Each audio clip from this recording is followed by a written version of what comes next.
Nintendo has all but confirmed that this one extremely important feature will be a thing in the sequel to Breath of the Wild, and if I'm being real, Zelda crew, this video might trigger some of you. Ooh. By the way, make sure you stay until the end of this video for some free bonus material that you will not want to miss. The Legend of Zelda Breath of the Wild 2 is on its way, Zelda crew, even if there's not too much legit information that we know. The sequel to Breath of the Wild is set to release in spring 2023 after a pretty predictable delay, which, now that I'm thinking about it, it is roughly the same release window as the original Breath of the Wild 6 years prior, right? Anyway, it is expected to build upon the first game, and from what we have heard, there will be brand new expansions, like the sky, for example. Heck, for all we know at this point, there might be underwater exploration as well.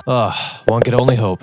All of the trailers up to this point have shown that our hero Link will be traveling to islands in the sky, which may also have something to do with Hyrule Castle lifting into the air as well. However, a brand new rumor has surfaced in the last couple weeks, which has provided a bit more context, potentially, on what we can expect to see in the sequel to Breath of the Wild. Recently, Champion Daruk's Italian voice actor revealed that he would be returning for Breath of the Wild 2, voicing the Goron as well as his distant ancestor. This rumor is most definitely something to consider, Zelda crew, because the four champions already have modern-day descendants who share the same voice actors, but the older characters could also potentially return now. Combined with Link putting on a garb similar to the hero seen in the original war with Calamity Ganon, it appears heavily that time travel is inevitable for Breath of the Wild 2. Now, if you are a longtime fan of the Legend of Zelda series, this most definitely is not the first time the Legend of Zelda series has dealt with time travel, but this then leads me to my point.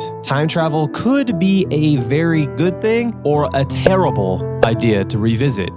Here's what I mean. I think one of the biggest opportunities that traveling to the past would bring in the sequel is the chance to see Sheikah culture in its prime time, baby. All the technology in Breath of the Wild originated from the era of the original war with Calamity Ganon. The Sheikah tribe is still around in Breath of the Wild, which is something of a rarity for the Zelda franchise, but they have largely scaled back their previous operations and they sort of act as a normal farmer, if you will. Even the Yiga clan does not have access to ancient Sheikah technology, but merely the combat arts. Seeing the height of the Sheikah culture, the Yiga betrayal, and perhaps even some old monks would provide plenty of interesting content for The Legend of Zelda Breath of the Wild 2. There are many more things that I would like to see in the past era for Breath of the Wild Hyrule, such as the mysterious Zonai people and living forms of the various leviathans found throughout the landscape. Breath of the Wild has always been an interesting case in the series canon, calling back to countless games in different timelines, but only really lining up with the established predecessor Skyward Sword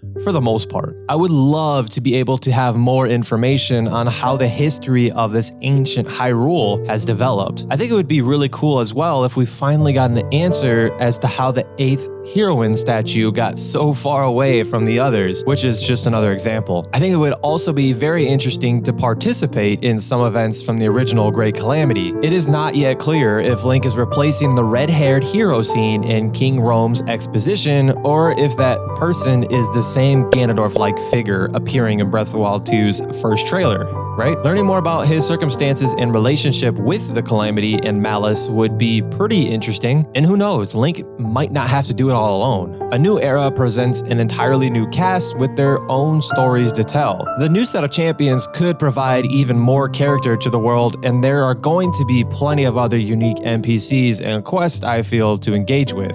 It's so exciting. Now, let's get into the part of the video where I might lose a lot of you. There are some problems that could arise from the use of time travel, I think. One of the biggest problems is that the open nature of Breath of the Wild that we all grew to love, well, some of us, it could be restricted when spending time in multiple eras. One of the most extraordinary parts of the original Breath of the Wild for me was you hitting that subscribe button below this video if you are finding some value here. I appreciate you, by the way, and the ability to cut out all pretense and make a run for the final boss, the Calamity Ganon.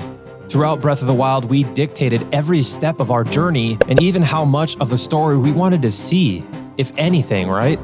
Another prologue tutorial is extremely possible too, I think, especially considering the two eras would need to be introduced somehow. But it could lead to a more rigid main quest that we, Zelda crew, are forced to follow, a more linear Zelda game, if you will. There's also the matter of Sheikah shrines and dungeons, the Sky Islands, and potential new civilizations of the past free up space for more traditional dungeons, which would be amazing and a massive benefit. However, that might leave the modern Hyrule feeling barren and empty. It would be difficult to justify Link having to go through modern Sheikah shrines when, theoretically, he has cleared a number of them already, and past ones would have new challenges, perhaps. Even if the finale takes place in the present, having the past get so much new content might leave the present Hyrule feeling stripped down, barren, and empty. I think attention would also be taken away from the 100-year period that the first Breath of the Wild focused heavily on. There were two sets of champions and a number of memories that Link could stumble upon, right? Everything felt so relevant to the setting and major characters, and even gave a silent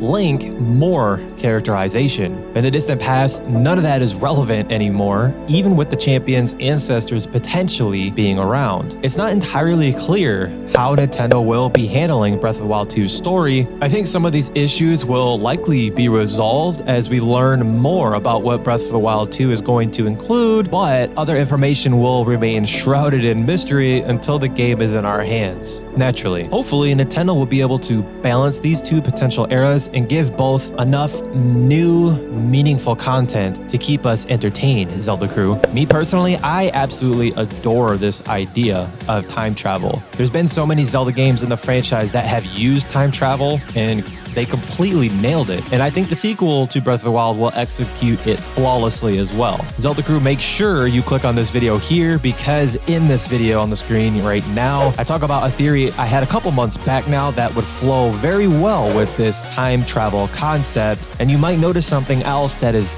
much different now. Much peace and love, be the light, and remember, it is dangerous to go alone, Zelda crew. Click on the screen here. I'll see you over there.